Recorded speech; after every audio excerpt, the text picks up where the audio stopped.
Mohon perhatian semua yang hadir di ruangan ini. Inilah hasil tesnya. Seorang suami merayakan kehamilan selingkuhannya di tengah proses perceraian, tetapi hakim mengejutkan semua orang saat membacakan hasil tes DNA. Ruang sidang Pengadilan Negeri Jakarta Selatan pada pagi di bulan Mei itu tampak megah. Sinar matahari menembus jendela-jendela tinggi, membanjiri ruangan dengan cahaya yang nyaris terasa ilahi. Renata Pramudita duduk tak bergerak, kedua tangannya diletakkan di atas meja sambil menarik napas dalam-dalam. Ia menyaksikan Brahma Wijoyo, suaminya, memasuki ruang sidang sambil menggandeng Fania Larasati, selingkuhannya. Fania mengenakan gaun putih ketat yang menonjolkan perutnya yang hamil 5 bulan. Mereka saling tersenyum seperti dua orang kaki tangan, seolah sedang berada di karpet merah, bukan di tempat di mana nasib pernikahan 8 tahun mereka akan diputuskan. Ketika hakim memberinya kesempatan bicara, Brahma berdiri dengan penuh percaya diri. Yang mulia, saya hanya ingin menegaskan bahwa hidup saya telah berubah. Saya akan menjadi seorang ayah lagi. Saya memiliki tanggung jawab yang melampaui perceraian ini, katanya dengan bangga, sementara Fania mengelus perutnya dengan senyum penuh kemenangan. Renata memejamkan mata sejenak, merasakan setiap kata Brahma sengaja diucapkan untuk melukainya sekali lagi. Namun, tiba-tiba Hakim Basuki Abdullah, yang memimpin sidang, membuka map yang ada di hadapannya, mengeluarkan sebuah amplop putih bersegel, dan mengangkatnya. Saudara Brahma Wijoyo, sebelum kita melanjutkan perayaan ini, saya memiliki sebuah dokumen yang diminta oleh pengadilan 3 minggu lalu. Ini adalah hasil tes DNA pranatal untuk menentukan paternitas janin yang Anda sebutkan dengan begitu bangga. Wajah Brahma berubah. Senyumnya membeku. Fania berhenti mengelus perutnya dan menatap Hakim dengan mata terbelalak. Hakim Basuki membuka amplop itu, memperbaiki letak kacamatanya, dan mulai membaca dengan suara lantang. Tes DNA pranatal non-invasif. Hasil, ketidakcocokan genetis. Probabilitas paternitas, 0%. Saudara Brahma Wijoyo bukan ayah biologis dari janin yang sedang dikandung. Keheningan yang menyusul terasa memekakkan telinga. Namun, untuk memahami bagaimana semua ini bisa sampai pada momen yang menghancurkan itu, kita harus kembali beberapa bulan ke belakang, saat kehidupan Renata Pramudita masih tampak penuh makna.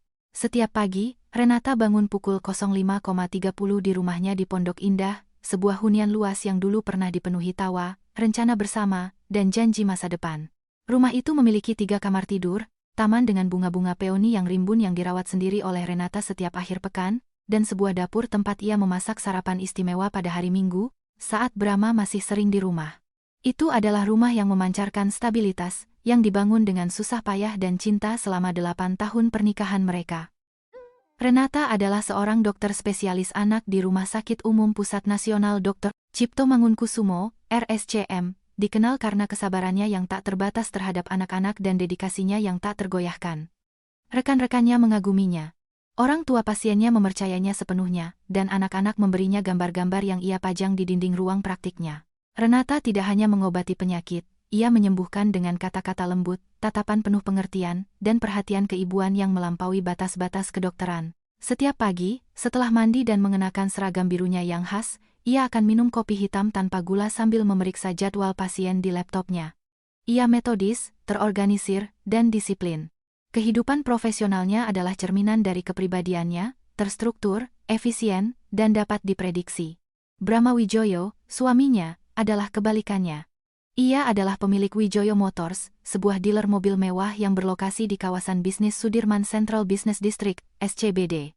Ia menjual merek-merek Eropa yang mahal, mengadakan acara eksklusif untuk klien VIP, dan bergaul di kalangan sosialita di mana penampilan adalah segalanya.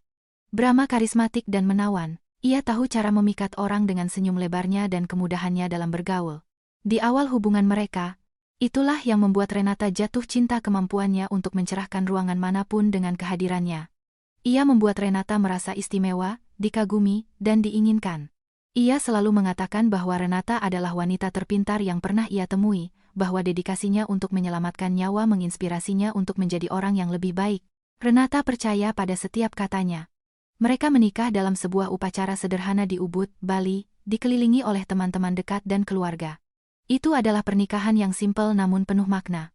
Brahma menangis saat melihatnya dalam gaun putih, dan Renata berpikir ia telah menemukan pria yang akan menemaninya menua. Namun, dalam 2 tahun terakhir, sesuatu telah berubah. Awalnya, perubahan itu nyaris tak kentara. Brahma mulai pulang larut malam dengan alasan pertemuan dengan investor, jamuan bisnis, atau acara perusahaan. Renata tidak curiga. Ia mempercayainya sepenuhnya, karena menurutnya, begitulah pernikahan seharusnya dibangun di atas kepercayaan buta satu sama lain.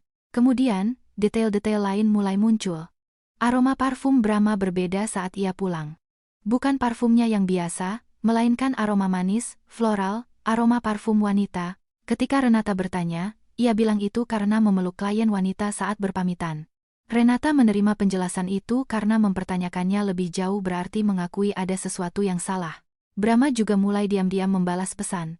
Ia akan bangkit dari meja makan, mengunci diri di kamar mandi dengan ponselnya, dan tersenyum saat mengetik. Ketika Renata bertanya siapa, ia akan menjawab bahwa itu adalah pemasok, mitra bisnis, atau urusan pekerjaan. Renata ingin mempercayainya, karena mencintainya lebih mudah daripada menerima kebenaran. Mencintai lebih nyaman daripada menghadapi kemungkinan bahwa pernikahannya sedang hancur. Renata beberapa kali mencoba berbicara dengannya. Suatu malam di bulan September, setelah Brahma pulang lewat pukul 11, Renata menunggunya di ruang keluarga. "Brahma, kita perlu bicara," katanya dengan suara tenang namun tegas. Brahma menatapnya dengan jengkel. "Bicara apa, Renata?" "Aku lelah. Aku perlu tidur." Renata bersikeras. "Aku merasa kita tidak lagi menghabiskan waktu bersama. Aku merasa kamu menghindariku." Brahma menghela napas dengan berlebihan, seolah sedang berhadapan dengan anak kecil yang rewel. "Aku tidak menghindarimu. Aku bekerja. Aku membangun masa depan untuk kita. Bukankah itu yang kamu inginkan?" Renata tidak tahu harus menjawab apa. Brahma naik ke kamar tidur dan menutup pintu. Renata tetap di ruang keluarga, menatap foto pernikahan mereka di dinding, dan bertanya-tanya, kapan semua ini mulai salah? Suatu hari di bulan Oktober, saat mencari nomor telepon pemasok alat medis yang Brahma sebutkan beberapa minggu sebelumnya, Renata mengambil ponsel suaminya yang sedang diisi daya di ruang keluarga. Brahma sedang mandi. Renata membuka kunci ponselnya. Ia tahu kata sandinya, selalu tanggal ulang tahun pernikahan mereka. Namun, saat masuk, ia melihat sesuatu yang aneh. Ada percakapan WhatsApp dengan kontak yang hanya disimpan sebagai Renata merasakan firasat buruk. Ia membuka obrolan itu. Apa yang dilihatnya membuat napasnya sesak. Pesan-pesan mesra. "Selamat pagi, sayang, aku kangen. Tidak bisa berhenti memikirkanmu." Foto-foto intim.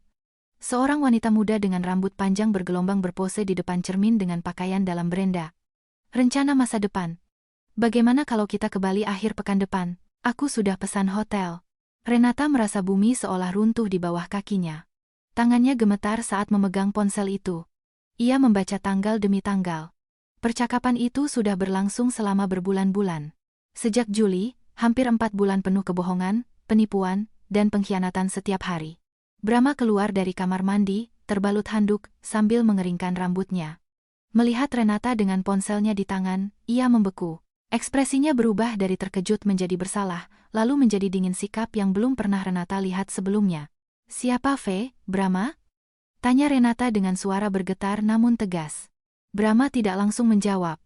Ia berdiri di sana, mempertimbangkan jawabannya. Akhirnya, ia menghela napas dan berkata, "Namanya Fania. Fania Larasati. Aku bertemu dengannya di sebuah acara perusahaan." Perut Renata terasa mual. "Sejak kapan?" "Sejak Juli." "Apakah kamu mencintainya?" Brahma terdiam. Keheningan itu lebih buruk daripada pengakuan apapun. Renata meletakkan ponsel itu di tempat tidur dan menatap lurus ke matanya. "Aku mau cerai." Brahma tidak memohon, tidak menangis, tidak meminta maaf, sebaliknya, ia mulai membenarkan dirinya. Ia mengatakan bahwa Fania Larasati, seorang selebgram berusia 28 tahun dengan ribuan pengikut, membuatnya merasa hidup, dikagumi, dan muda. Ia mengatakan bahwa Renata telah menjadi membosankan, bahwa Renata hanya berbicara tentang pekerjaan dan tanggung jawab, bahwa Renata tidak lagi merawat diri seperti dulu, dan tidak lagi membuatnya merasa diinginkan. Kata-kata itu menyayat seperti pecahan kaca. Setiap kalimat adalah belati yang menusuk langsung ke jantungnya. Renata mendengarkan semuanya dalam diam. Ia tidak berteriak, tidak menangis di depannya. Ia menolak memberinya kepuasan itu. Ia hanya mengulangi dengan ketegasan yang tidak ia sangka ia miliki, "Aku mau cerai, Brahma. Besok aku akan bicara dengan pengacara." Malam itu, Renata tidur di kamar tamu. Ia tidak bisa memejamkan mata. Ia menatap langit-langit selama berjam-jam, mencerna semuanya, merasakan dunianya hancur berkeping-keping. 8 tahun pernikahan sirna. 8 tahun usaha, cinta, dan pengabdian dibuang ke tempat sampah oleh seorang pria yang lebih memilih kebaruan dan kepalsuan daripada kesetiaan dan komitmen. Brahma menyetujui perceraian dengan sikap dingin yang lebih menyakitkan daripada pengkhianatan itu sendiri. Tidak ada penyesalan, tidak ada permohonan. Keesokan paginya, ketika Renata memberitahunya bahwa ia telah menghubungi pengacara, Brahma hanya mengangguk dan berkata, "Bagus. Pengacaraku akan menghubungi pengacaramu minggu ini." Dan hanya itu, tidak ada pembicaraan tentang apa arti pernikahan mereka. Tidak ada penutupan emosional, hanya formalitas hukum, surat-surat, dan gugatan. Pengacara Brahma, Farhan Subagio, seorang pria dengan setelan mahal dan tatapan angkuh, mengajukan gugatan yang menuntut setengah dari semua yang telah mereka bangun bersama. Ini termasuk rumah di Pondok Indah, yang diwarisi Renata dari almarhum orang tuanya. Rumah tempat ia dibesarkan, tempat kenangan masa kecilnya tersimpan, tempat ibunya memasak dan ayahnya merawat taman. Brahma menginginkan setengahnya. Renata merasakan amarah yang mendalam, tetapi ia menyalurkannya dengan benar. Ia menyewa Amelia Kartini Siregar, seorang pengacara dengan reputasi tanpa cela dalam kasus-kasus perceraian yang rumit, dan bersiap untuk berjuang. Selama bulan-bulan berikutnya, Renata mencoba menjalani kehidupan normal. Ia mencari perlindungan di rumah sakit, pada pasien-pasiennya, pada senyum anak-anak yang pulih di bawah perawatannya. Setiap pagi ia bangun, mandi, berpakaian, dan pergi bekerja seolah tidak ada yang berubah. Ia memeriksa pasien, mendiagnosis, meresepkan pengobatan, dan tersenyum pada orang tua yang cemas. Namun di dalam, ada sesuatu yang retak. Di luar, di kota, rumor berkembang. Fania Larasati tidak mengenal malu atau kesopanan. Ia mengunggah foto-foto bersama Brahma di media sosialnya. Di restoran-restoran mewah di pusat Jakarta, perjalanan ke Bali, makan malam bersama teman-teman yang dulu juga teman Renata, orang-orang yang sekarang bertingkah seolah Renata tidak pernah ada. Setiap unggahan adalah tamparan publik. Setiap foto adalah pengingat bahwa ia telah digantikan, dibuang, dan dilupakan. Teman-teman Renata, dengan niat baik tetapi sedikit kepekaan, mengiriminya tangkapan layar unggahan Fania. "Lihat apa yang wanita ini unggah. Aku tidak percaya dia begitu berani." Renata berterima kasih atas dukungannya, tetapi setiap gambar adalah pengingat akan kegagalannya. Di rumah sakit, beberapa rekan menatapnya dengan kasihan, sementara yang lain menghindari topik pribadi, seolah perceraian adalah penyakit menular. Renata hanya tersenyum, berterima kasih, dan terus berjalan. Namun di dalam, retakan itu semakin membesar. Pada bulan Februari, 3 bulan sebelum sidang perceraian yang dijadwalkan pada bulan Mei, Fania Larasati mengunggah foto yang mengubah segalanya. Itu adalah foto alat tes kehamilan positif di atas meja putih. Keterangannya berbunyi, "Hidup baru, awal yang baru. Terima kasih telah menjadikanku wanita paling bahagia, cintaku." Brahma Wijoyo membagikan unggahan itu di halamannya dengan pesan, "Aku akan menjadi ayah lagi. Hidup tersenyum padaku." Renata membaca berita itu di ruang praktiknya, di sela-sela jadwal pasien. Ia sedang memeriksa ponselnya saat istirahat sejenak ketika notifikasi itu muncul. Perutnya langsung mual. Rasa pusing dan tekanan yang tak tertahankan di dadanya membuatnya harus duduk. Asistennya masuk ke ruangan dan menemukannya pucat, kesulitan bernapas. "Dokter, Anda baik-baik saja?" Renata berbohong. "Ya, hanya sedikit lelah." Ia membatalkan janji temu sore itu dengan alasan sakit perut dan pulang. Ia menangis semalaman, sendirian di kamar tidur yang pernah ia bagi dengan pria, yang kini merayakan keluarga barunya seolah Renata tidak pernah ada. Ia menangis sampai air matanya habis, hanya menyisakan isak tangis kering dan kekosongan yang luar biasa di dadanya. Itu adalah titik terendah dalam hidupnya. Renata mulai meragukan dirinya sendiri. Pertanyaan-pertanyaan menyiksanya di malam-malam tanpa tidur. Apakah ia tidak cukup baik? Apakah ia bukan istri yang baik? Mengapa ia tidak bisa mempertahankan minat suaminya sendiri? Apa yang Fania miliki yang tidak ia miliki? Apakah Fania lebih cantik, lebih muda, lebih menyenangkan? Renata menatap cermin, dan hanya melihat kekurangan, kerutan halus di sekitar matanya, beberapa helai uban di antara rambut coklatnya, tubuh yang tidak lagi seperti usia 20 tahun. Ia berhenti makan dengan benar dan berat badannya turun. Lingkaran hitam di bawah matanya seolah menetap selamanya. Rekan-rekannya memperhatikan perubahan itu, tetapi tidak ada yang berani bertanya secara langsung. Pada akhir Maret, di suatu pagi yang kelabu dan lembab di Jakarta, Renata sedang duduk di ruang praktiknya, meninjau rekam medis ketika ia mendengar keributan di koridor. Seorang wanita muda berteriak meminta tolong. Putrinya yang berusia 7 tahun, Sofia, dilarikan ke rumah sakit dengan demam sangat tinggi, muntah terus-menerus, dan dalam kondisi sangat lemah. Renata segera keluar dan menangani gadis kecil itu. Wajah Sofia pucat, bibirnya kering, matanya sayu. Renata menggendongnya dan membawanya langsung ke unit perawatan intensif anak. Ia memerintahkan tes darah, infus, dan antibiotik spektrum luas. Ibu Sofia, seorang wanita bernama Kania berusia 30-an, menangis di sudut ruangan. "Dokter, tolong selamatkan dia. Dia satu-satunya yang saya miliki." Renata memegang tangannya dan berkata dengan tegas, "Saya akan melakukan semua yang saya bisa, percayalah pada saya." Selama beberapa jam berikutnya, Renata tidak meninggalkan sisi Sofia. Ia memantau setiap tanda vital, menyesuaikan obat-obatan, dan berkonsultasi dengan spesialis. Hasil tes menunjukkan adanya infeksi bakteri parah yang menyerang ginjal. Kondisinya serius, tetapi bisa disembuhkan jika ditangani dengan cepat. Renata bekerja tanpa henti. Ia tidak memikirkan Brahma, tidak memikirkan Vania, tidak memikirkan perceraiannya. Yang ada hanyalah gadis kecil ini yang perlu hidup. Menjelang malam, kondisi Sofia mulai stabil. Demamnya turun, dan muntahnya berhenti. Kania memeluk Renata begitu erat hingga Renata nyaris kehilangan keseimbangan. "Terima kasih, dokter. Terima kasih karena tidak menyerah pada putri saya." Renata tersenyum lelah. "Itu pekerjaan saya." Tetapi Kania menggelengkan kepala. "Tidak, dokter, ini lebih dari sekadar pekerjaan.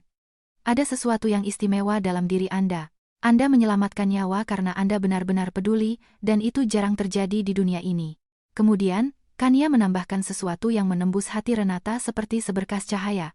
"Dokter, Anda menyelamatkan putri saya tahun lalu ketika tidak ada yang percaya dia akan pulih dari pneumonia itu. Dan sekarang, ini lagi. Anda lebih kuat dari yang Anda kira. Saya melihatnya di mata Anda." Meskipun lelah, mata itu masih bersinar. Renata kehilangan kata-kata. Ia tidak ingat pernah merawat Sofia sebelumnya, tetapi ia memeriksa arsip.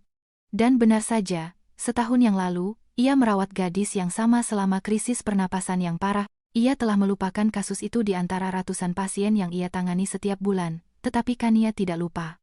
Baginya, Renata adalah seorang malaikat. Dan pada saat itu, Renata perlu mendengar hal itu. Ia perlu diingatkan bahwa hidupnya memiliki tujuan di luar rasa sakit yang ditimbulkan Brahma. Malam itu, saat kembali ke rumah kosongnya di Pondok Indah, Renata berdiri di depan cermin kamar mandi selama beberapa menit. Ia mengamati dirinya dengan jujur. Ia melihat lingkaran hitam pekat di bawah matanya, kerutan kecemasan di dahinya, rambut yang perlu dipotong, dan bibir yang terkatup rapat karena berbulan-bulan menahan tangis. Tetapi ia juga melihat sesuatu yang lebih. Ia melihat ketahanan, ia melihat martabat, ia melihat seorang wanita yang telah menanggung pengkhianatan, penghinaan publik, dan penghinaan, namun masih berdiri tegak. Ia tidak hancur. Ia terluka, ya, tetapi tidak patah. Ada perbedaan mendasar antara kedua kondisi itu. Sesuatu yang patah tidak dapat diperbaiki. Sesuatu yang terluka akan sembuh seiring waktu. Pada saat itu, di depan cermin, Renata membuat sebuah keputusan. Ia tidak akan membiarkan dirinya tenggelam lebih jauh. Brahma Wijoyo boleh memiliki kehidupan barunya, selingkuhan mudanya, dan calon anaknya, tetapi ia tidak akan mengambil hal terakhir yang Renata miliki, martabatnya, harga dirinya, dan rasa hormat pada dirinya sendiri. Ia sudah cukup menangis, sudah cukup meragukan dirinya sendiri. Sudah waktunya untuk mengingat siapa dirinya sebenarnya, bukan istri yang dicampakkan, bukan wanita yang dikhianati, melainkan Dr. Renata Pramudita, seorang dokter spesialis anak yang dihormati, seorang penyelamat nyawa, seorang profesional yang dikagumi. Itulah identitas sejatinya, dan tidak ada seorang pun, terutama Brahma, yang bisa merenggutnya. Pada awal April, dengan kejernihan pikiran yang sudah berbulan-bulan tidak ia rasakan, Renata membuat janji temu mendesak dengan pengacaranya. Kantor Amelia Kartini Siregar terletak di salah satu menara di SCBD. Itu adalah salah satu firma hukum paling bergengsi di ibu kota. Amelia adalah seorang wanita berusia 56 tahun dengan potongan rambut pendek beruban, tatapan tajam, dan reputasi yang sempurna. Ia telah memenangkan kasus-kasus yang mustahil, menghadapi pengacara paling agresif di kota, dan tidak pernah kehilangan ketenangannya. Sejak awal proses perceraian, Amelia menangani kasus Renata secara profesional, tetapi juga dengan sedikit frustrasi. Renata terlalu pasif, terlalu bersedia mengalah, terlalu fokus untuk menyelesaikan semuanya dengan cepat demi menghindari penderitaan lebih lanjut. Amelia mencoba meyakinkannya untuk berjuang lebih keras, tetapi Renata selalu mengatakan bahwa ia hanya menginginkan kedamaian. Pada hari itu di bulan April, segalanya berbeda. Renata masuk ke kantor Amelia dengan langkah mantap, tanpa tatapan lesu seperti pada kunjungan-kunjungan sebelumnya. Amelia langsung menyadarinya, duduk di seberangnya, dan menunggu. Renata tidak membuang waktu untuk basa-basi. "Ibu Amelia, saya perlu menanyakan sesuatu yang penting. Apakah ada cara hukum untuk meminta tes paternitas sebelum anak Fania Larasati lahir?" Amelia mengangkat alisnya karena terkejut, meletakkan pena yang dipegangnya, dan bersandar di kursinya. "Renata, untuk apa? Apa yang membuatmu berpikir anak itu bukan anak Brahma?" Renata menarik napas dalam-dalam sebelum menjawab. "Saya tidak tahu apakah itu anaknya atau bukan, Bu Amelia. Tapi saya kenal Brahma. Saya tahu egonya, kesombongannya, dan kebutuhannya yang terus-menerus akan pengakuan. Dia menggunakan kehamilan ini sebagai senjata dalam perceraian ini, mengatakan bahwa dia butuh lebih banyak uang karena akan menjadi ayah lagi, bahwa dia butuh rumah karena akan memiliki keluarga. Dan saya perlu tahu kebenarannya.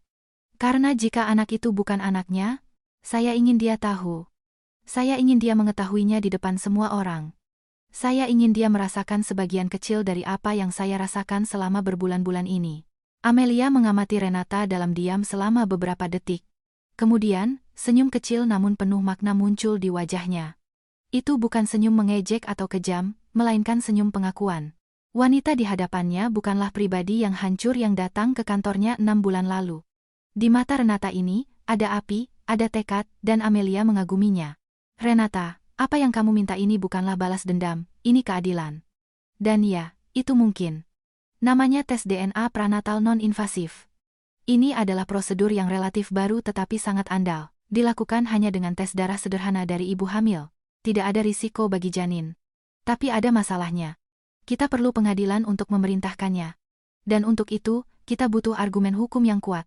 Renata sudah memikirkannya. "Kita punya argumen itu, Bu Amelia. Selama berbulan-bulan, Brahma telah menggunakan kehamilan ini sebagai pembenaran untuk tuntutan keuangannya. Dia secara terbuka menyatakan, bahkan dalam dokumen hukum yang diajukan kepada hakim, bahwa dia membutuhkan sumber daya tambahan karena akan menjadi seorang ayah.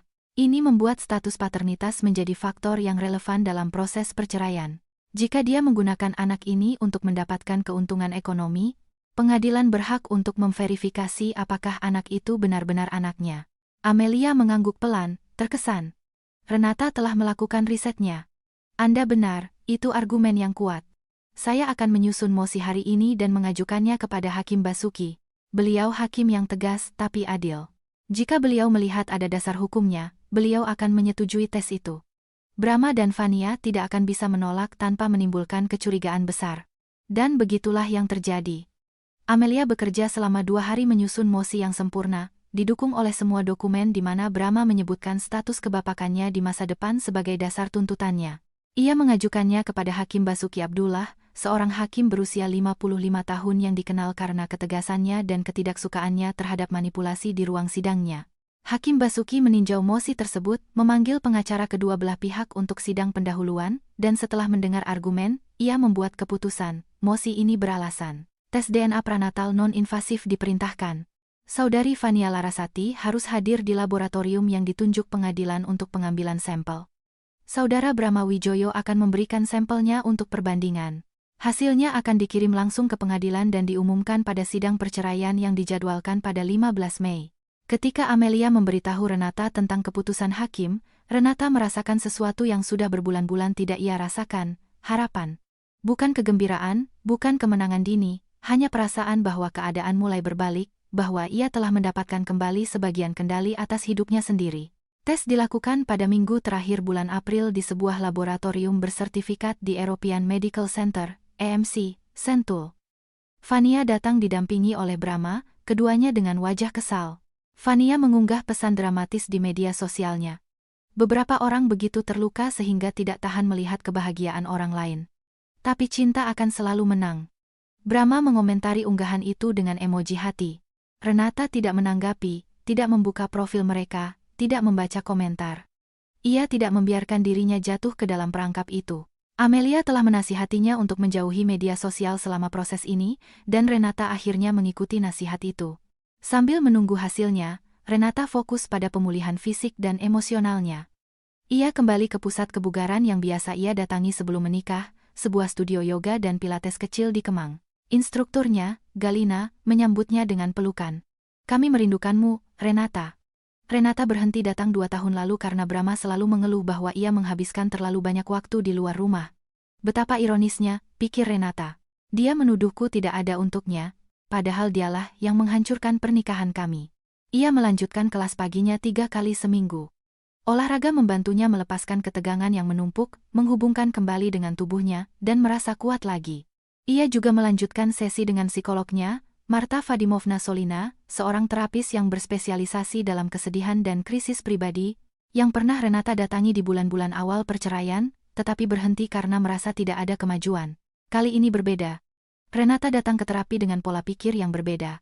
Ia tidak hanya mencari tempat untuk menangis dan curhat, tetapi juga alat untuk membangun kembali dirinya. Marta memperhatikan perubahan itu. "Renata, saya melihat Anda berbeda. Lebih tenang, lebih fokus. Apa yang terjadi?" Renata menceritakan tentang Sofia, tentang percakapannya dengan ibunya, dan tentang keputusan untuk meminta tes paternitas. Marta mendengarkan dengan saksama, lalu mengatakan sesuatu yang penting. "Renata, apa yang Anda lakukan ini bukanlah balas dendam, ini adalah pemulihan subjektivitas Anda. Selama berbulan-bulan, Anda merasa menjadi korban karena peristiwa terjadi di luar kendali Anda. Sekarang, Anda membuat keputusan aktif. Anda mengambil kembali kendali atas narasi Anda sendiri. Itu adalah bagian dari penyembuhan." Renata juga mengelilingi dirinya dengan beberapa teman yang tetap setia di sisinya, tanpa menghakimi atau menekannya. Lucy Handayani, sahabatnya sejak kuliah, adalah salah satunya. Lucy adalah seorang arsitek, lajang karena pilihan, mandiri, dan blak-blakan. Suatu sore sambil minum kopi di sebuah bistro di pusat kota, Lucy berkata kepadanya, "Renata, tidak peduli apa hasil tes paternitas itu. Kamu sudah menang. Tahu kenapa? Karena kamu tetap berdiri tegak. Karena kamu tidak menjadi seperti yang dia inginkan, wanita yang hancur bergantung dan memohon. Kamu menjaga martabatmu, dan itu, sahabatku, tidak ternilai harganya." Renata menghargai kata-kata itu lebih dari yang bisa Lucy bayangkan. Tetapi jauh di lubuk hatinya, Renata tahu bahwa ada sesuatu yang lebih besar yang dipertaruhkan. Bukan hanya kedamaian pribadinya, bukan hanya pemulihan emosionalnya, tetapi juga sebuah pesan yang lebih luas, pengkhianatan memiliki konsekuensi. Pembohong pada akhirnya akan berhadapan dengan kebenaran, dan mereka yang mempermalukan orang lain di depan umum harus siap menghadapi penghinaan ketika kebenaran terungkap. Malam sebelum sidang yang dijadwalkan pada 15 Mei, Renata tidak bisa tidur nyenyak. Bukan karena takut, melainkan campuran antisipasi dan kecemasan. Ia terjaga hingga larut malam, duduk di ruang tamu rumahnya, memutar ulang setiap momen dari beberapa tahun terakhir dalam benaknya. Ia teringat tanda-tanda yang ia abaikan, parfum aneh di pakaian Brahma, panggilan telepon yang ia tolak saat bersamanya, malam-malam saat ia pulang larut dengan alasan pertemuan kerja. Semua tanda itu meneriakkan kebenaran, tetapi ia memilih untuk tidak mendengarnya, karena mendengar berarti mengakui bahwa pernikahannya sedang sekarat.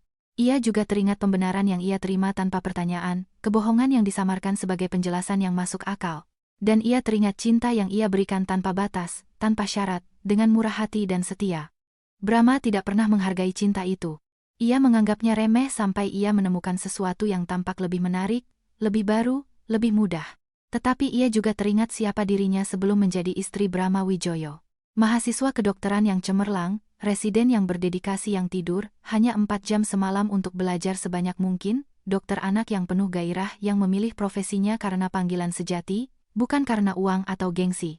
Wanita itu masih ada di sana, terkubur di bawah berbulan-bulan rasa sakit tetapi utuh, dan ia sedang bangkit kembali.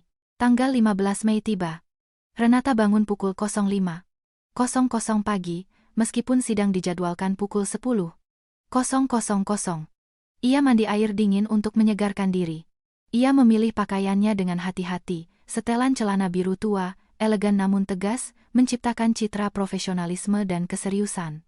Ia mengikat rambut coklatnya menjadi sanggul yang rapi, tidak ada sehelai rambut pun yang keluar dari tempatnya. Riasannya minimalis, concealer di bawah mata, maskara tipis, dan lipstik berwarna nude. Ia tidak ingin terlihat seolah-olah berdandan, untuk mengesankan siapapun. Ia hanya ingin terlihat seperti dirinya, seorang wanita yang utuh, bermartabat, dan tenang. Ia tidak mengenakan perhiasan yang mencolok, hanya sepasang anting mutiara pemberian ibunya bertahun-tahun yang lalu dan jam tangan sederhana. Ia menatap dirinya untuk terakhir kalinya di cermin sebelum berangkat. Wanita dalam pantulan itu bukan lagi wanita yang menangis sendirian selama berbulan-bulan. Ini adalah seseorang yang lebih kuat, seseorang yang tahu bahwa kebenaran ada di pihaknya, dan itu memberinya ketenangan yang tidak bisa dibeli oleh kemewahan atau penampilan.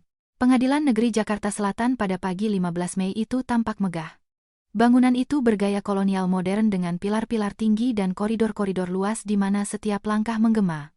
Sinar matahari menembus jendela-jendela tinggi di ruang sidang Kato, membanjiri ruangan dengan cahaya yang nyaris terasa ilahi, seolah cahaya itu sendiri ingin menjadi saksi atas apa yang akan terjadi. Bangku-bangku kayu yang dipernis mengkilap di bawah sinar pagi. Udara berbau kertas tua, kayu yang dirawat, dan campuran ketegangan manusia yang terakumulasi selama puluhan tahun persidangan. Renata tiba 15 menit sebelum waktu yang ditentukan, didampingi oleh Amelia Kartini Siregar. Ia mengenakan setelan biru tua yang sempurna, rambutnya tersanggul, dan sepatu hak rendah yang menambah tinggi tanpa mengorbankan kenyamanan. Ia berjalan dengan langkah mantap namun tenang, mengangguk sopan kepada petugas keamanan di pintu masuk. Amelia berjalan di sisinya, memegang tas kerja kulit berisi dokumen, siap menghadapi segala kemungkinan. Mereka memasuki ruang sidang bersama. Renata memilih sisi kiri meja yang disediakan untuk pembelanya.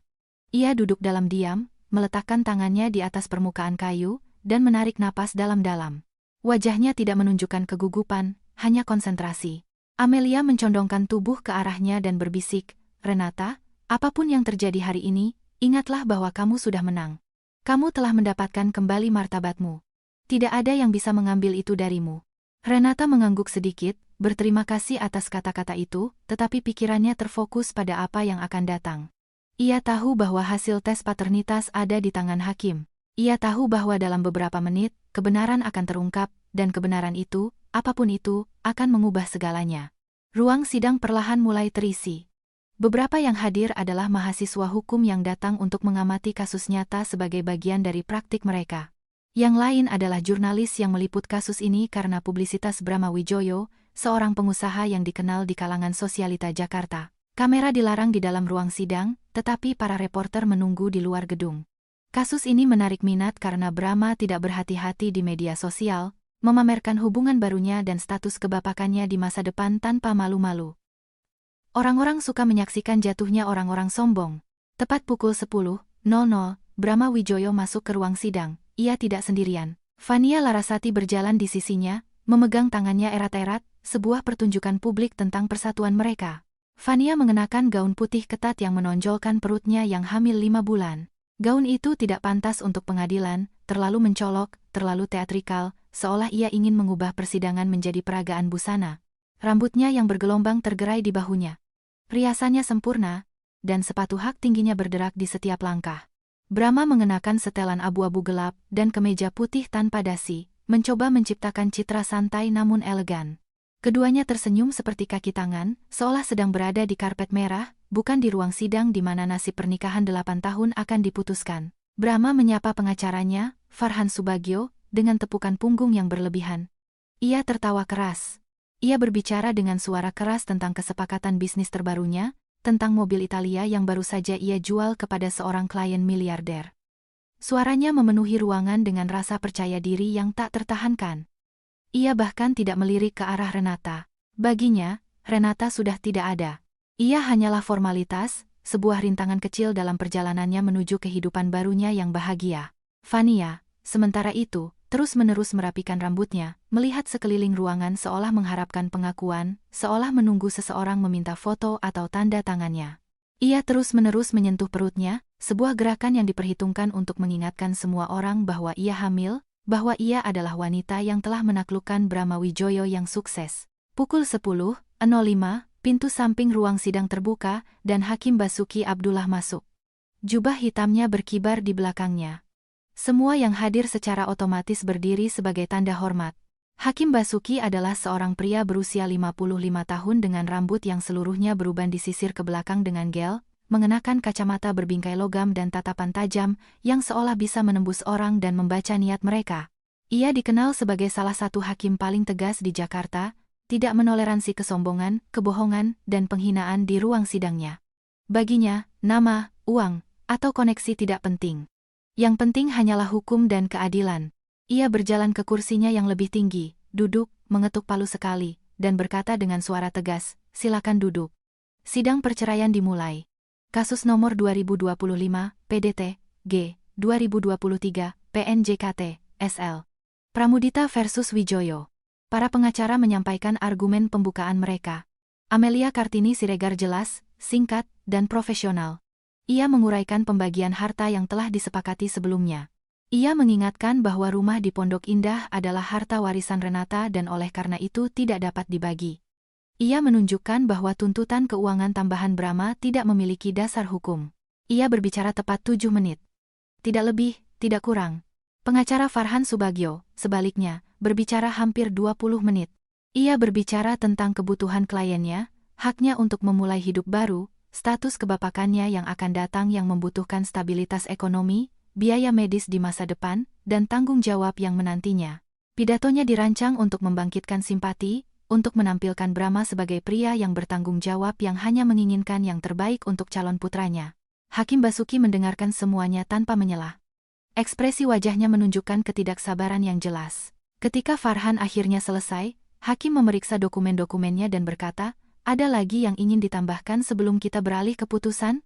Brahma mengangkat tangannya seperti seorang siswa yang meminta izin untuk berbicara. Hakim menatapnya dengan jengkel tetapi mengangguk. "Saudara Brahma Wijoyo, silakan." Singkat saja. Brahma perlahan berdiri, memancarkan kepercayaan diri yang berbatasan dengan kesombongan. Ia merapikan jasnya, tersenyum sedikit, dan berbicara dengan suara jelas, memastikan semua orang di ruangan mendengarnya. "Yang mulia, saya hanya ingin menegaskan bahwa hidup saya telah berubah secara mendalam. Saya akan menjadi seorang ayah lagi. Saya memiliki tanggung jawab yang melampaui perceraian ini. Saya perlu memastikan bahwa putra saya, darah daging saya, akan mendapatkan semua yang terbaik yang bisa saya tawarkan. Oleh karena itu, saya meminta agar situasi saya dipertimbangkan dengan serius." Fania tersenyum dari tempat duduknya, mengelus perutnya seolah memberkati bayi di dalamnya. Beberapa yang hadir berbisik. Sepasang mahasiswa hukum saling bertukar pandang tidak setuju karena momen yang teatrikal itu. Renata tidak mengalihkan pandangannya dari meja di depannya. Tidak bergerak, tidak bereaksi, seperti patung ketenangan. Tetapi di dalam, jantungnya berdebar kencang. Ia tahu momen yang menentukan sudah dekat. Hakim Basuki menatapnya dengan dingin, tanpa sedikit pun simpati. "Saudara Brahma Wijoyo, tanggung jawab kebapakan Anda bukanlah subjek dari persidangan ini. Kita di sini untuk memutuskan perceraian Anda, bukan untuk merayakan kehidupan pribadi Anda. Saya sarankan Anda fokus pada aspek hukum." Brahma, tidak terpengaruh, bersikeras, mengangkat dagunya dan memancarkan lebih banyak kepercayaan diri. "Saya sangat mengerti, Yang Mulia. Tapi saya ingin ini dicatat secara resmi bahwa saya adalah pria yang memenuhi tanggung jawabnya. Saya sangat bersemangat untuk menjadi ayah lagi. Ini adalah awal yang baru bagi saya, keluarga baru, kehidupan baru, dan saya berencana untuk hadir di setiap momennya." Keheningan yang menyusul terasa canggung. Seluruh ruangan seolah menahan napas. Beberapa yang hadir melirik Renata, mengharapkan reaksi, tetapi ia tetap tak bergerak. Ia memejamkan mata sejenak, merasakan kata-kata Brahma sekali lagi mencoba melukainya, seperti pisau verbal yang dirancang untuk mengingatkannya bahwa ia telah digantikan, bahwa pernikahannya tidak berarti apa-apa, bahwa Brahma bahagia tanpanya. Tapi kemudian, sesuatu berubah. Hakim Basuki membuka sebuah map coklat yang telah tergeletak di hadapannya sejak awal sidang tetapi tidak ada yang memperhatikan. Ia membukanya dengan gerakan yang diperhitungkan, mengeluarkan sebuah amplop putih yang disegel dengan pita resmi pengadilan, dan mengangkatnya agar semua orang bisa melihat. "Saudara Brahma Wijoyo, sebelum kita melanjutkan merayakan status kebapakan baru Anda, saya memiliki sebuah dokumen di sini yang diminta oleh pengadilan 3 minggu lalu. Ini adalah hasil tes DNA pranatal untuk janin yang Anda sebutkan dengan begitu bangga dan yang telah berulang kali Anda gunakan sebagai argumen hukum dalam proses ini." Wajah Brahma seketika berubah. Senyum percaya dirinya membeku di wajahnya seperti topeng lilin yang meleleh. Matanya sedikit melebar, menunjukkan kebingungan, lalu kecemasan. Fania berhenti mengelus perutnya. Tangannya jatuh ke pangkuannya, seolah gerakan itu tiba-tiba membakarnya. Ia menatap hakim dengan mata terbelalak, berkedip cepat, mencoba memproses apa yang baru saja ia dengar. Brahma tergagap. "Paternitas? Kenapa? Untuk apa tes paternitas? Anak ini anak saya. Saya tidak mengerti mengapa pengadilan bisa memerintahkan hal seperti itu." Hakim Basuki menatapnya tanpa ekspresi, dengan sikap dingin seseorang yang telah melihat ribuan kasus dan tidak lagi mudah terkejut. Pengadilan ini memerintahkan tes sebagai bagian dari proses hukum, Saudara Wijoyo. Karena Anda telah berulang kali menggunakan status kebapakan Anda di masa depan sebagai argumen hukum untuk membenarkan tuntutan keuangan tambahan, maka perlu untuk memverifikasi kebenaran klaim Anda. Hukum mengizinkan, dan dalam kasus ini, mewajibkan kami untuk mengonfirmasi fakta-fakta yang diajukan sebagai bukti. Amelia Kartini Siregar tetap serius, tangannya tergenggam di atas meja, tetapi di dalam hatinya berdebar-debar karena antisipasi. Ia tahu saatnya telah tiba. Renata, sebaliknya, untuk pertama kalinya mengangkat pandangannya sejak Brahma memasuki ruangan. Ia menatap lurus ke mata Brahma. Dalam tatapannya tidak ada kebencian, tidak ada antisipasi kepuasan, hanya ketenangan mendalam dari seseorang yang tahu bahwa kebenaran akan segera terungkap. Hakim Basuki membuka amplop dengan pembuka surat, suara kertas yang robek menggema di keheningan mutlak ruangan. Ia mengeluarkan beberapa lembar kertas putih dengan kop surat dari Laboratorium Genomik bersertifikat, European Medical Center. Ia memperbaiki letak kacamatanya, berdeham, dan mulai membaca dengan suara lantang, mengucapkan setiap kata dengan presisi bedah. Tes DNA pranatal non-invasif. Tanggal pelaksanaan. 23 April tahun ini. Sampel yang dianalisis. Darah maternal dari Saudari Fania Larasati, 26 ml, diambil di bawah pengawasan medis. Sampel pembanding dari Saudara Brahma Wijoyo. Usap bukal. Metodologi. Analisis DNA janin bebas, sel dalam plasma maternal menggunakan metode Next Generation Sequencing. Hasil. 23 penanda genetik autosomal dianalisis. Ketidakcocokan genetis terdeteksi pada 18 dari 23 penanda. Probabilitas paternitas. 0,0%. Kesimpulan akhir. Saudara Brahma Wijoyo bukan ayah biologis dari janin yang sedang dikandung. Disertifikasi oleh Dr. Igor Valentinovich Makarov, ahli genetika bersertifikat. Tanda tangan dan stempel resmi. Keheningan yang menyusul terasa memekakkan telinga. Tidak ada yang bergerak, tidak ada yang bernapas. Waktu seolah berhenti di ruang sidang itu. Para mahasiswa hukum saling berpandangan dengan mata terbelalak. Para jurnalis yang berhasil masuk mencondongkan tubuh ke depan, menyerap setiap detail. Panitera pengadilan berhenti mengetik dan mengangkat kepalanya, mencoba memahami apa yang baru saja ia dengar. Brahma melompat berdiri dengan begitu keras hingga kursinya terbalik dan jatuh ke lantai dengan suara keras, membuat beberapa orang yang hadir terkejut. Itu tidak mungkin, teriaknya dengan suara bergetar karena tidak percaya dan marah. Pasti ada kesalahan. Laboratorium bisa salah. Saya menuntut tes lain. Saya menuntut analisis ulang. Fania menjadi sangat pucat. Warna wajahnya luntur seolah seseorang membuka keran dan semua darahnya terkuras. Ia mulai gemetar. Awalnya tangannya, lalu seluruh tubuhnya. Ia mencoba berbicara. Ia membuka mulutnya beberapa kali, tetapi tidak ada kata yang keluar. Matanya dipenuhi air mata yang mulai mengalir di pipinya, merusak riasan maskara yang diaplikasikan dengan hati-hati pagi itu. Hakim Basuki memukul palu dengan keras 3 kali. Tenang. Tenang di ruang sidang. Saudara Wijoyo, segera kendalikan diri Anda. Laboratorium ini disertifikasi oleh Kementerian Kesehatan, dan tes ini diawasi secara pribadi oleh para ahli yang ditunjuk oleh pengadilan ini. Tidak mungkin ada kesalahan. Brahma berbalik ke arah Fania, sama sekali mengabaikan hakim. Wajahnya memerah karena marah, matanya memerah, dan urat-urat di lehernya menonjol. Apa artinya ini, Fania? Teriaknya, menunjuknya dengan jari menuduh. Jelaskan padaku sekarang juga apa artinya ini. Dengan siapa lagi kamu tidur? Berapa banyak? Fania mulai menangis terseduh-seduh, menutupi wajahnya dengan tangannya. Kata-kata keluar terputus-putus di sela isak tangisnya. Aku pikir. Aku percaya itu anakmu, Brahma. Demi Tuhan, aku pikir dia anakmu. Aku tidak tahu. Aku tidak yakin, tapi aku pikir dia anakmu. Kamu pikir? Raung Brahma mendekatinya dengan langkah-langkah marah. Kamu pikir? Dengan siapa lagi kamu tidur saat kamu bilang kamu mencintaiku? Dengan siapa, Fania? Sebutkan nama mereka. Hakim Basuki memukul palu lagi, kali ini dengan kekuatan sedemikian rupa sehingga suaranya menggema di seluruh ruangan. Saudara Wijoyo, segera kendalikan diri Anda atau Anda akan dikeluarkan dari ruang sidang dengan paksa. Kembali ke tempat duduk Anda. Sekarang juga. Pengacara Farhan dengan cepat berdiri dan mencoba menenangkan kliennya, meletakkan tangan di bahunya. Brahma, duduklah, kumohon. Ini tidak akan membantu kita. Tetapi Brahma menepisnya dengan kasar. Ia terengah-engah, menatap Fania dengan campuran kebencian, pengkhianatan, dan penghinaan mutlak. Seluruh sandiwara kebahagiaan yang telah ia bangun selama berbulan-bulan, semua unggahan di media sosial, semua perayaan publik, runtuh di depan puluhan saksi. Kamera-kamera di luar gedung akan mengabadikan kepergiannya. Para reporter akan menulis tentang ini. Seluruh kota akan tahu.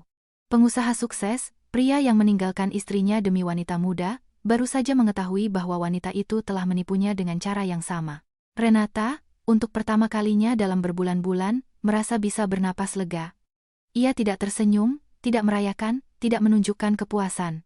Ia hanya mengamati dengan tenang saat kebohongan hancur dengan sendirinya, saat kebenaran terungkap tanpa sepatah kata pun darinya. Keadilan tidak selalu membutuhkan teriakan. Terkadang, yang dibutuhkan hanyalah kesabaran dan kebenaran. Hakim Basuki menunggu sampai Brahma duduk kembali, meskipun pria itu tampak di ambang kehancuran. Kemudian ia melanjutkan dengan suara tegas. Saudara Wijoyo, dengan menyesal saya memberitahukan secara resmi bahwa putra yang sering Anda sebutkan di pengadilan ini, putra yang Anda gunakan sebagai dasar untuk tuntutan keuangan tambahan, bukanlah putra Anda. Akibatnya, tuntutan tersebut kehilangan semua dasarnya. Mengenai perceraian, saya secara resmi menyatakannya. Pernikahan antara Renata Pramudita dan Brahma Wijoyo dibubarkan mulai saat ini. Harta akan dibagi sesuai dengan proposal awal yang diajukan oleh pembela Nyonya Pramudita. Tuntutan tambahan berdasarkan status kebapakan ditolak. Kasus ditutup. Brahma mencoba mengatakan sesuatu lagi, tetapi pengacaranya secara fisik menghentikannya, menutup mulutnya dengan tangan dan membisikkan sesuatu di telinganya. Fania terus menangis, sekarang dengan suara yang terdengar jelas, isak tangisnya memenuhi ruangan dengan suara yang menyedihkan.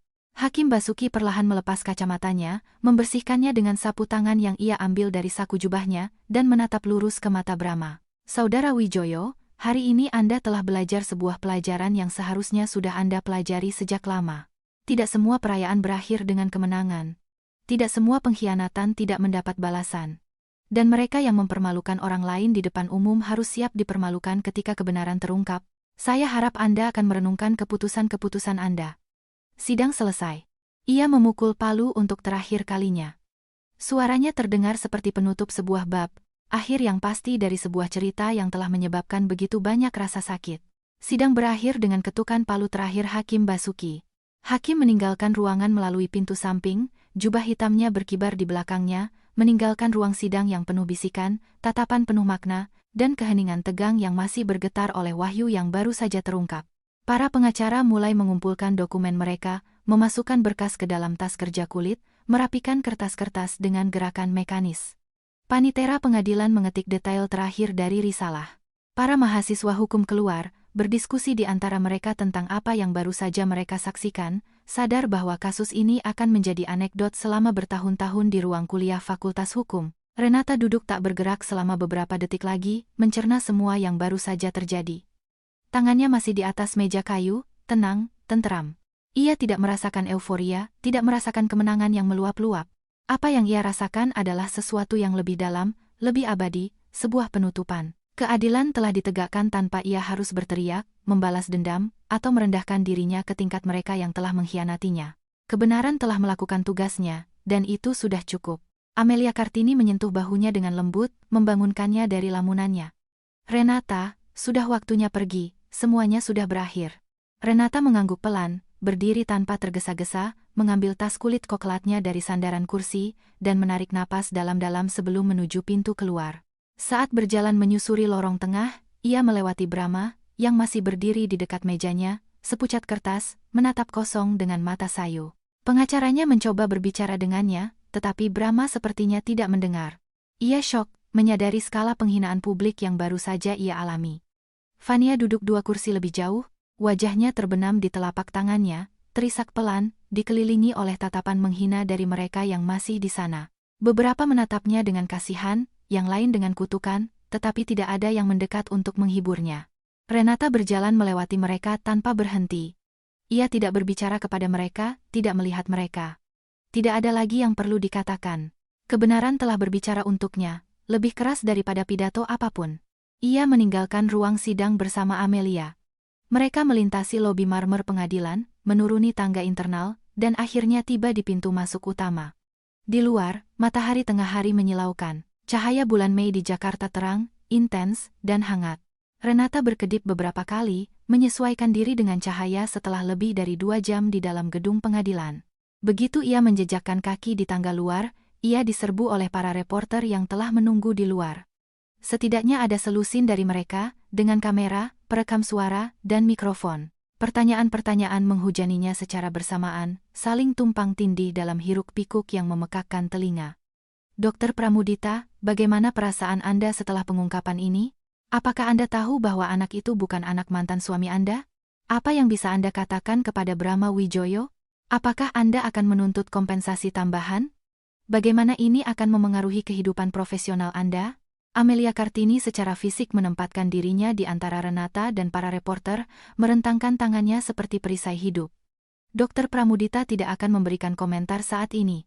Tolong hargai privasinya. Beri jalan. Amelia adalah wanita yang tidak tinggi, tetapi berwibawa, dan suaranya memiliki otoritas yang tidak bisa dibantah. Para reporter sedikit mundur, tetapi terus mengambil foto, mengabadikan setiap gerakan Renata saat ia menuruni tangga pengadilan dengan langkah mantap.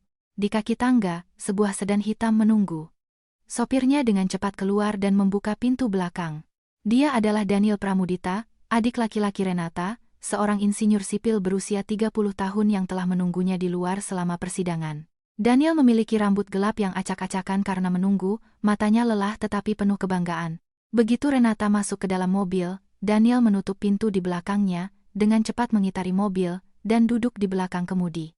Sebelum melaju, ia menoleh ke arah kakaknya dan memeluknya erat-erat, tidak peduli dengan sabuk pengaman atau para reporter yang masih mengambil foto melalui jendela.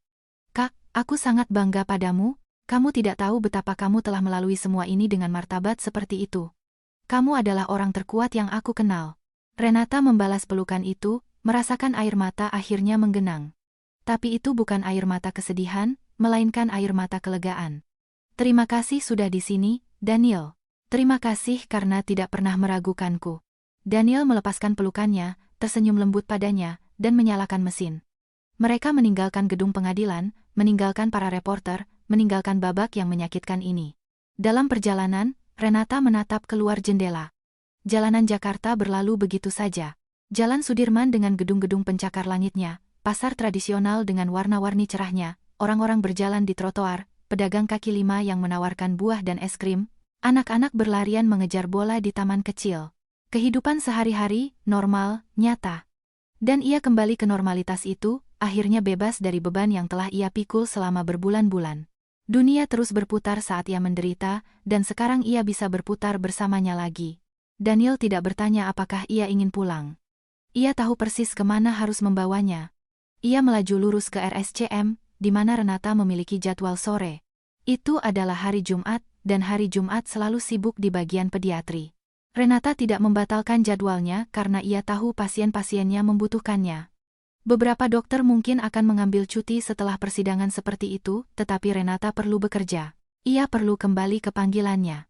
Daniel memarkir mobil di dekat pintu masuk staf rumah sakit. Sebelum Renata keluar, ia berkata, "Nanti malam aku mampir ke rumahmu. Kita rayakan. Bukan balas dendam, tapi kebebasan." "Bagaimana?" Renata tersenyum, senyum tulus pertama dalam waktu yang lama. Itu bukan senyum kegembiraan yang meluap-luap, melainkan senyum kelegaan yang mendalam, kedamaian yang baru ditemukan. "Sempurna, Dick." Renata memasuki rumah sakit melalui pintu masuk staf, seperti biasa. Ia menyapa penjaga keamanan yang telah mengenalnya selama bertahun-tahun. Pak Stepan, seorang penjaga berusia 60 tahun yang telah bekerja di sana selama 2 dekade, mengedipkan mata padanya dengan penuh pengertian. "Semoga sehat selalu, Dok." Renata berterima kasih padanya dengan anggukan. Ia menaiki tangga ke departemen pediatri, berjalan menyusuri koridor putih yang diterangi lampu neon, melewati ruang konsultasi, pos perawat, dan troli obat. Para perawat menyapanya dengan senyum sopan. Beberapa dokter residen memberi selamat padanya dengan tatapan penuh pengertian. Semua orang tahu apa yang terjadi di pengadilan. Berita di kota seperti Jakarta menyebar dengan cepat, dan lebih cepat lagi di kalangan medis di mana Renata dikenal dan dihormati. Renata memasuki ruang praktiknya, sebuah ruangan kecil, namun rapi dengan meja kayu, 2 kursi untuk pengunjung, tempat tidur pemeriksaan yang dilapisi kertas sekali pakai, dan dinding yang dihiasi gambar-gambar anak-anak yang diberikan kepadanya selama bertahun-tahun. Ia melepas jasnya, menggantungnya di belakang pintu, dan mengenakan jas putihnya. Ia mengambil stetoskop dari laci, mengalungkannya di leher, dan menarik napas dalam-dalam. Ini adalah tempatnya, rumah sejatinya. Ketika ia membuka pintu untuk memanggil pasien pertama, sebuah kejutan menantinya. Di ruang tunggu, ada Sofia, gadis kecil berusia 7 tahun yang ibunya beberapa minggu lalu mengatakan kepadanya bahwa ia kuat. Sofia telah pulih sepenuhnya dari infeksi yang hampir merenggut nyawanya. Ia berlarian di koridor dengan bola karet. Seorang anak laki-laki lain seusianya mengejarnya, tertawa dengan tawa jernih yang hanya dimiliki oleh anak-anak. Melihat Renata, Sofia berhenti mendadak, menjatuhkan bolanya, dan berlari ke arahnya dengan tangan terbuka. "Dokter Renata, lihat, aku sudah bisa lari, aku kuat." Renata berlutut tepat pada waktunya untuk menerima pelukan Sofia. Gadis kecil itu melingkarkan lengan kurusnya di lehernya, memeluknya dengan sekuat tenaga yang bisa dikerahkan tubuh mungilnya. Renata memejamkan mata dan membalas pelukan itu, merasakan sesuatu di dalam dadanya sembuh. "Aku lihat, sayang. Kamu sudah sehat sekali. Kamu cantik dan kuat." Ibu Sofia, Kania, mendekat dengan mata berkaca-kaca menahan air mata. "Dokter Pramudita, saya tidak tahu bagaimana harus berterima kasih atas semua yang telah Anda lakukan untuk kami. Anda telah menyelamatkan nyawa putri saya 2 kali. Anda adalah malaikat kami. Kami tidak punya uang untuk membayar Anda sebanyak yang seharusnya. Tapi saya ingin Anda tahu bahwa kami mendoakan Anda setiap malam." Renata perlahan berdiri, masih memegang tangan Sofia, dan tersenyum dengan kelembutan tulus. "Ibu Kania, justru ibu yang telah memberi saya lebih dari yang ibu kira. Ibu mengingatkan saya mengapa saya melakukan apa yang saya lakukan. Ibu mengingatkan saya bahwa hidup saya memiliki makna di luar rasa sakit pribadi apapun. Ibulah hadiah bagi saya." Hari itu, Renata menerima selusin pasien. Bayi 6 bulan dengan kolik, gadis 4 tahun dengan asma, anak laki-laki 10 tahun dengan patah tulang yang memerlukan tindak lanjut, anak kembar 3 tahun dengan cacar air. Setiap anak yang ia periksa, setiap diagnosis yang ia buat dengan presisi dan perhatian, setiap senyum dari orang tua yang berterima kasih, mengisinya dengan makna. Inilah yang penting. Bukan pengkhianatan, bukan kebohongan, bukan skandal publik. Inilah nyawa yang ia selamatkan, anak-anak yang pulih di bawah perawatannya, dampak nyata dan nyata yang ia berikan pada dunia. Ia tidak membutuhkan balas dendam, tidak perlu meneriakkan rasa sakitnya dari atap, tidak perlu mempermalukan orang lain. Ia hanya perlu tetap menjadi dirinya yang sebenarnya. Seorang penyembuh, seorang dokter anak yang berdedikasi, seorang wanita berprinsip. Di penghujung hari, ketika pasien terakhir telah pergi dan Renata mulai merapikan barang-barangnya, mengatur rekam medis dan membersihkan mejanya, ponselnya bergetar. Sebuah pesan dari Amelia Kartini Siregar. "Renata, saya hanya ingin Anda tahu bahwa hari ini Anda telah membuat sejarah di pengadilan ini. Bukan hanya karena keadilan yang ditegakkan, tetapi juga karena martabat mutlak yang Anda tunjukkan selama seluruh proses. Anda tidak pernah meninggikan suara, tidak pernah kehilangan ketenangan, tidak pernah merendahkan diri ke tingkat mereka. Anda adalah teladan kekuatan dan keanggunan. Merupakan suatu kehormatan untuk mewakili Anda."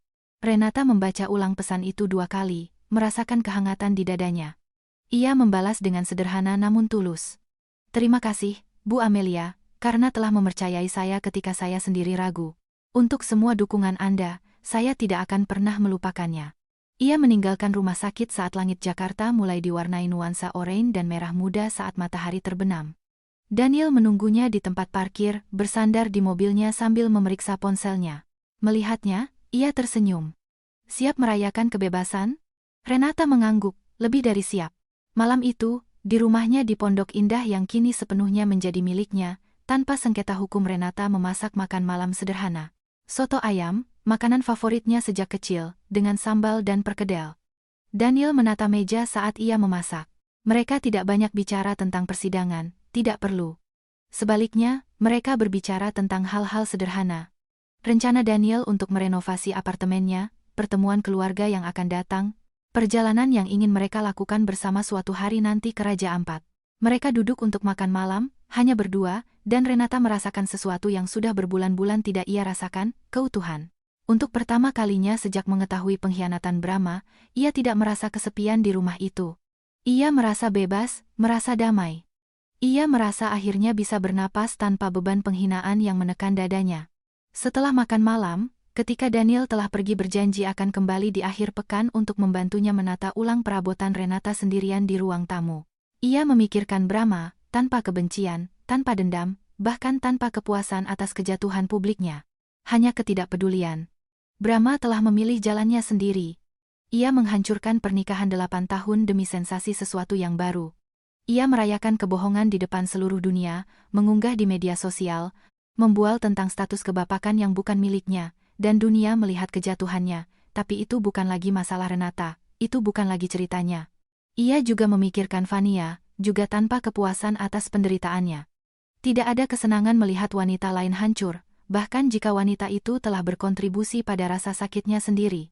Yang ada hanyalah sebuah pelajaran yang jelas dan universal. Pengkhianatan tidak membangun sesuatu yang langgeng. Hubungan yang dibangun di atas kebohongan, penipuan, dan penghancuran orang lain tidak akan pernah berkembang. Kebenaran, pada akhirnya, selalu terungkap. Dan ia memikirkan dirinya sendiri. Tentang wanita yang ia miliki di awal pernikahannya, penuh ilusi romantis, percaya bahwa cinta akan menaklukkan segalanya. Tentang wanita hancur yang menangis sendirian selama berbulan-bulan, meragukan nilainya sendiri, bertanya-tanya apa yang telah ia lakukan salah. Dan tentang wanita yang ia miliki sekarang, lebih kuat, lebih bijaksana, lebih sadar akan nilainya sendiri. Seorang wanita yang tidak membutuhkan persetujuan siapapun untuk mengetahui siapa dirinya. Renata membuka laptopnya di meja ruang tamu, memeriksa emailnya, sesuatu yang tidak ia lakukan selama beberapa hari karena fokus pada persidangan. Di antara email pekerjaan, ia menemukan undangan khusus dari Ikatan Dokter Anak Indonesia, IDAI. Ia diundang untuk menjadi pembicara dalam Kongres Internasional yang akan diadakan di Yogyakarta 3 bulan lagi. Topik yang diusulkan untuk presentasinya, perawatan komprehensif pasien anak dalam konteks krisis keluarga. Renata tersenyum pada ironi itu. Ia sekarang menjadi ahli yang tidak disengaja dalam krisis keluarga. Ia hanya berpikir sejenak, lalu menjawab tanpa ragu. Dengan senang hati saya menerima. Merupakan suatu kehormatan untuk berpartisipasi dalam kongres ini. Terima kasih atas undangannya. Ia menutup laptopnya, mematikan lampu di lantai bawah, dan naik ke kamar tidurnya. Ia mengganti pakaian siangnya dengan piyama favoritnya dan berbaring di tempat tidur. Untuk pertama kalinya dalam setahun, ia tidur nyenyak, tanpa mimpi buruk tentang Brahma, tanpa air mata di bantalnya, tanpa insomnia kejam yang menyiksanya selama berbulan-bulan. Hanya kedamaian, hanya istirahat, hanya kepastian bahwa ia telah melewati badai terkuat dalam hidupnya dan keluar tanpa cedera. Keesokan paginya, pada hari Sabtu bulan Mei yang cerah dan menjanjikan, Renata bangun pagi, tanpa alarm. Ia meregangkan tubuh di tempat tidur, merasakan relaksasi di setiap otot. Ia bangkit, membuat kopi di dapur, dan membuka tirai di kamarnya, membiarkan cahaya keemasan fajar masuk. Di luar, langit cerah dan biru pekat, jenis biru yang hanya muncul setelah badai berlalu. Taman di belakang rumahnya tampak indah. Bunga-bunga peoni mekar dalam nuansa fuksia dan oranye. Hari baru telah dimulai, dan bersamanya, kehidupan baru. Renata Pramudita, dokter yang mengabdikan hidupnya untuk menyelamatkan anak-anak, wanita yang selamat dari pengkhianatan paling menyakitkan dan mempertahankan martabatnya ketika segalanya tampak hilang, keluar dari rumahnya dengan kepala tegak. Ia punya rencana untuk hari itu. Pergi ke pasar, membeli bunga segar, mengunjungi neneknya yang tinggal di Bintaro, mungkin mendaftar kursus keramik yang selalu ingin ia ikuti. Di dalam hatinya, tidak ada balas dendam, tidak ada kepahitan. Hanya rasa syukur yang mendalam karena telah menemukan kebenaran mendasar, nilainya tidak pernah bergantung pada Brahma Wijoyo, tidak pernah bergantung pada menjadi istri seseorang. Nilainya terletak pada apa yang ia bawa ke dunia, pada nyawa yang ia selamatkan, pada kebaikan yang ia berikan, pada profesional luar biasa yang ia miliki, pada wanita utuh yang ia telah menjadi setelah melewati api. Hidup terus berjalan, dan kali ini, Renata tahu persis siapa dirinya dan kemana ia akan pergi. Tidak ada peta, tidak ada jaminan, tetapi ada kejelasan, ada tujuan, ada kebebasan. Brahma Wijoyo tertinggal di reruntuhan kesombongannya sendiri, menyadari terlalu lambat bahwa pengkhianatan adalah lingkaran setan yang pada akhirnya melahap orang yang memulainya. Ia harus menghadapi konsekuensi dari tindakannya. Ia harus berurusan dengan penghinaan publik, tatapan kasihan dan kutukan, dan kepastian bahwa ia telah menghancurkan sesuatu yang berharga demi sesuatu yang palsu. Tapi itu bukan lagi cerita Renata. Ia telah menutup bab itu secara definitif. Ia menutupnya dengan martabat, dengan keanggunan, dengan kepala tegak. Ceritanya yang sesungguhnya, yang penting baru saja dimulai. Dan itu menjanjikan untuk menjadi luar biasa. Kisah Renata Pramudita mengajarkan kita salah satu pelajaran paling kuat yang bisa ditawarkan kehidupan. Nilai kita tidak pernah ditentukan oleh mereka yang memilih untuk meninggalkan kita, melainkan oleh siapa kita saat tidak ada yang melihat.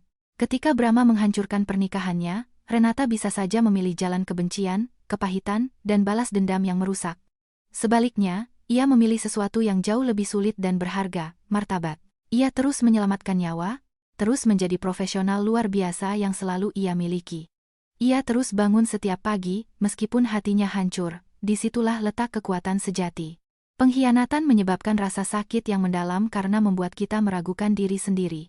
Itu membuat kita bertanya-tanya, apakah kita tidak cukup baik? Apakah kita melakukan sesuatu yang salah? Apakah kita pantas mendapatkan rasa sakit ini? Tetapi kebenarannya adalah, keputusan orang lain lebih banyak berbicara tentang mereka daripada tentang kita. Brahma lebih memilih kepalsuan daripada kesetiaan, lebih memilih kebaruan daripada komitmen, dan pada akhirnya menemukan bahwa hubungan yang dibangun di atas kebohongan runtuh semudah dibangunnya. Fania, yang menjadi kaki tangannya dalam pengkhianatan, pada akhirnya mengkhianatinya juga. Lingkaran itu selesai. Keadilan ditegakkan tanpa menodai tangan Renata. Kisah ini mengingatkan kita bahwa kesabaran dan kebenaran adalah sekutu yang lebih kuat daripada balas dendam apapun. Renata tidak perlu berteriak, tidak perlu memfitnah, tidak perlu menjadi seseorang yang bukan dirinya. Ia hanya membiarkan kebenaran terungkap pada waktu yang tepat. Dan ketika saat itu tiba, di depan pengadilan yang penuh saksi, kebohongan itu hancur dengan sendirinya. Tidak ada kepuasan yang lebih besar daripada melihat kebenaran menang tanpa kekerasan dari pihak kita. Hidup, dengan cara yang misterius, menyeimbangkan segalanya. Itu tidak selalu terjadi kapan kita mau, atau bagaimana kita harapkan. Tapi pada akhirnya, itu terjadi. Namun di luar keadilan puitis yang dialami Renata, pelajaran sebenarnya terletak pada kebangkitannya. Ia mendefinisikan hidupnya bukan oleh apa yang Brahma lakukan padanya, melainkan oleh apa yang ia putuskan untuk lakukan setelahnya. Ia kembali ke panggilannya, kembali ke ruang praktiknya, kembali menyelamatkan anak-anak, karena pada akhirnya itulah yang memberi makna pada keberadaannya. Bukan menjadi istri seseorang, bukan mendapatkan pengakuan dari sebuah pernikahan, melainkan menjadi penyembuh yang selalu ia miliki. Ketika kita menemukan panggilan kita, ketika kita terhubung dengan apa yang membuat kita unik dan berharga, pengkhianatan kehilangan kekuasaannya atas kita. Mereka tidak lagi mendefinisikan kita, tidak lagi menghancurkan kita. Mereka hanya menjadi babak-babak yang menyakitkan dalam sebuah cerita yang jauh lebih besar. Renata juga mengajarkan kita pentingnya menjaga martabat di tengah kekacauan. Di dunia di mana mudah untuk membalas kekejaman dengan lebih banyak kekejaman, di mana media sosial menggoda kita untuk memamerkan dan mempermalukan mereka yang menyakiti kita di depan umum, ia memilih keheningan strategis. Ia tidak terlibat dalam perang kata-kata, tidak mengunggah pesan-pesan balas dendam, tidak merendahkan dirinya ke tingkat para penyerangnya. Dan itulah mengapa, ketika momen kebenaran tiba, citranya tetap tak ternoda. Orang-orang yang menjaga integritas mereka di tengah badai adalah mereka yang menang dalam jangka panjang. Kisah Renata juga menyoroti pentingnya mengelilingi diri dengan orang yang tepat. Amelia Kartini, pengacaranya, tidak hanya menawarkan layanan hukum, tetapi juga dukungan emosional dan strategis. Daniel, adiknya, ada di sana pada saat yang paling penting, tidak menghakimi, hanya menawarkan cinta tanpa syarat. Lucy, sahabatnya, mengingatkannya akan nilainya ketika ia sendiri lupa. Dan Kania, Ibu Sofia, tanpa disadari, memberinya kembali kesadaran akan kekuatannya sendiri. Orang yang tepat bukanlah mereka yang memberitahu kita apa yang ingin kita dengar, melainkan mereka yang mengingatkan kita siapa kita saat kita lupa. Terakhir, kisah Renata mengajak kita untuk merenungkan gagasan tentang keadilan. Seringkali kita ingin keadilan segera terjadi, agar yang bersalah segera membayar, agar alam semesta memperbaiki kesalahan secara real time. Tetapi keadilan sejati tidak selalu cepat. Terkadang dibutuhkan berbulan-bulan, bertahun-tahun, atau puluhan tahun. Dan terkadang, itu datang dalam bentuk yang tidak pernah kita bayangkan. Brahma tidak dihukum oleh hakim yang pendendam atau oleh tindakan langsung Renata. Ia dihukum oleh konsekuensi alami dari keputusannya sendiri. Ia memilih untuk membangun kebahagiaannya di atas kebohongan, dan kebohongan itu akhirnya menelannya. Itulah keadilan yang paling murni, yang muncul secara organik dari tindakan kita sendiri.